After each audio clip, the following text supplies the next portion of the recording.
वो एक घटना जिसने लाखन डकैत का पूरा जीवन बदल दिया। वो एक छोटा सा नजरिया जिसने लाखन डकैत को लाखन भैया बना दिया। आखिर क्या था वो राज? आखिर किस घटना ने उसका जीवन बदला? जी हाँ, इसका नाम पुलिस फाइलों में लाखन डकैत के नाम से मशहूर था, लेकिन लोग उसे प्यार से लाखन भैया कह के बुलाते थे। आखिर क्यों? ऐसी कौन सी बात थी उसमें? इसी टॉपिक पर आज हम बात करेंगे, जिसका नाम है सच्ची घटनाओं पर आधारित सच्ची कहानियां। लेकिन इससे पहले कि यदि हम वीडियो को स्टार्ट करें, आपने अगर अभी तक चैनल को सब्सक्राइब नहीं किया है तो चैनल को सब्सक्राइब करिए, लाइक करिए, शेयर करिए। तब तक हम वीडियो में आगे बढ़ते हैं।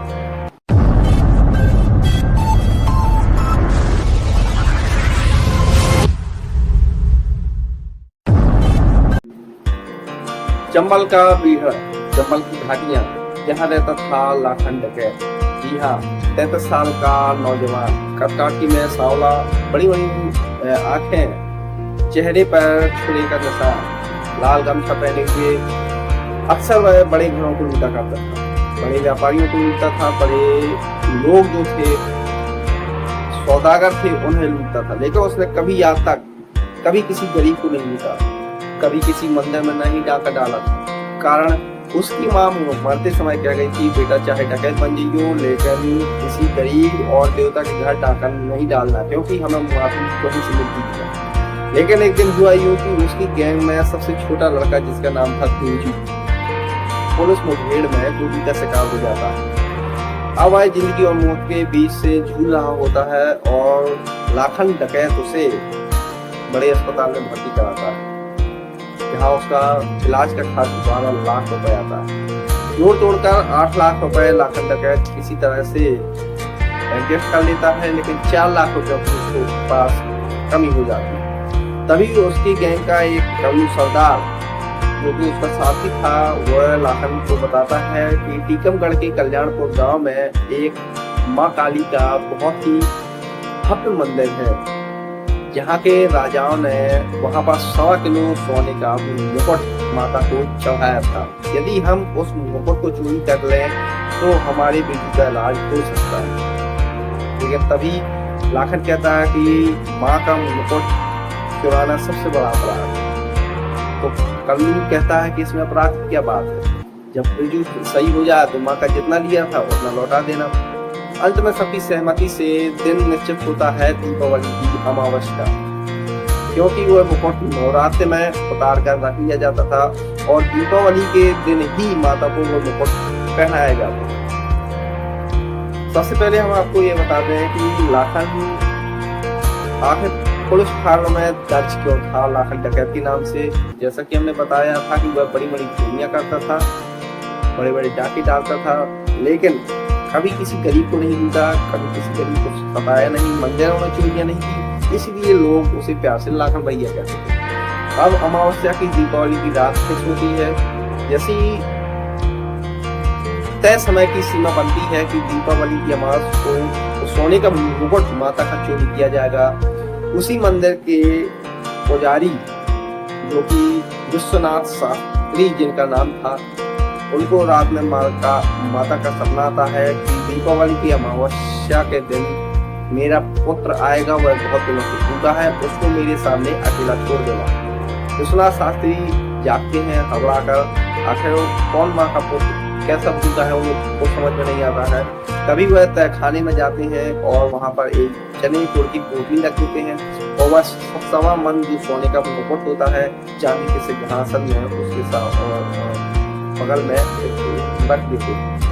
दीपावली की अमावस्या के रात के ठीक 1:30 बजे लाखन डकैत दीवार उठाकर मंदिर के अंदर आता है, लेकिन तभी वह क्या देखता है कि मंदिर के दरवाजे जो है वो दूर तक खुले हुए हैं, वहाँ पर कोई नहीं है। एक दो आवाजें देता है लेकिन कोई नहीं बोलता है और सीधे वह माता के तहखाने में गर्भगृह में प्रवेश कर जाता है, जहाँ वह क्या देखता है कि माता की मूर्ति के सामने एक खजाना बिखरा पड़ा हुआ है।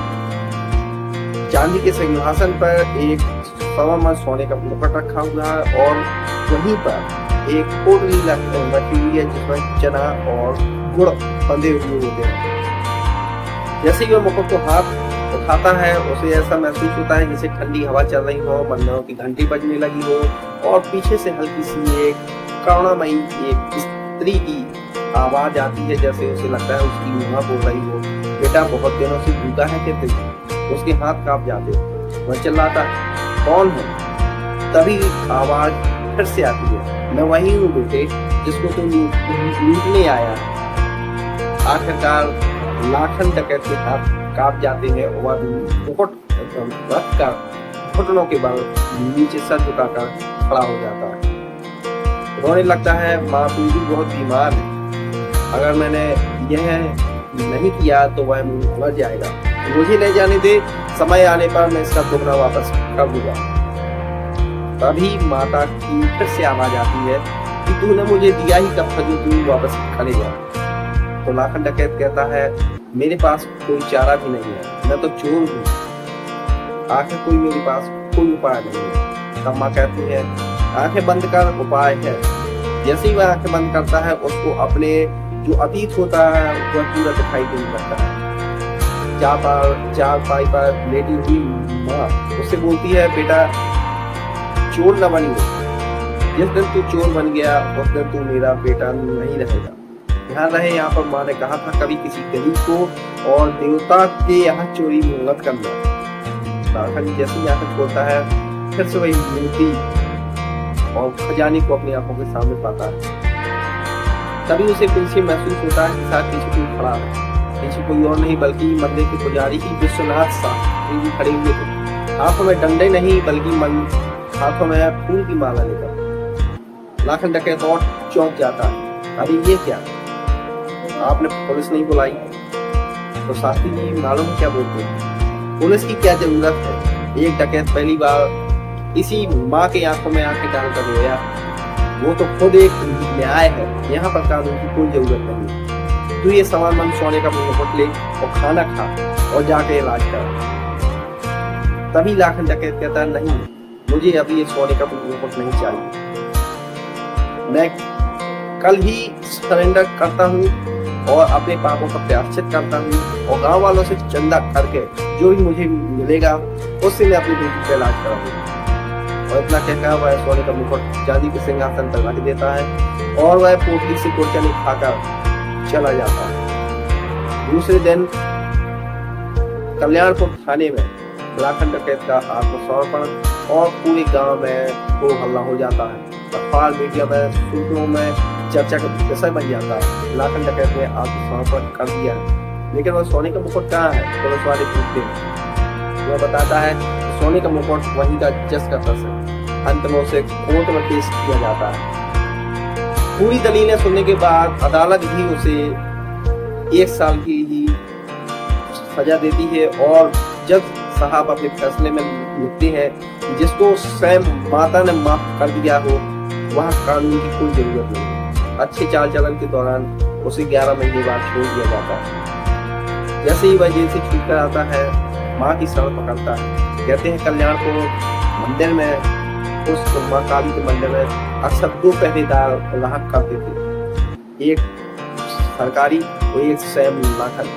वर्तमान की स्थिति तो हमें मालूम नहीं है, लेकिन लाखन अगर आज भी जिंदा है तो लाखन आज भी वहाँ पहरेदार है, पहरेदारी देता है और वहाँ सरकारी जो पहरेदार है वो तो है। और रही बात बिरजू की, तो बिरजू ने ठीक होते ही कॉलेज ज्वाइन किया। कॉलेजों की छुट्टियों के बाद वह हर गर्मियों की छुट्टियों में माता के मंदिर में दीपक जलाने आता है। लोग लाखन से पूछते थे कि डर नहीं लगता? लाखन का जवाब रहता था कि मेरा डर तो उसी समय खत्म हो गया था जब मैंने माँ के दर्शन किए। इतने सालों के बावजूद भी आज भी वहाँ तय खाने में एक दीपक जलता है।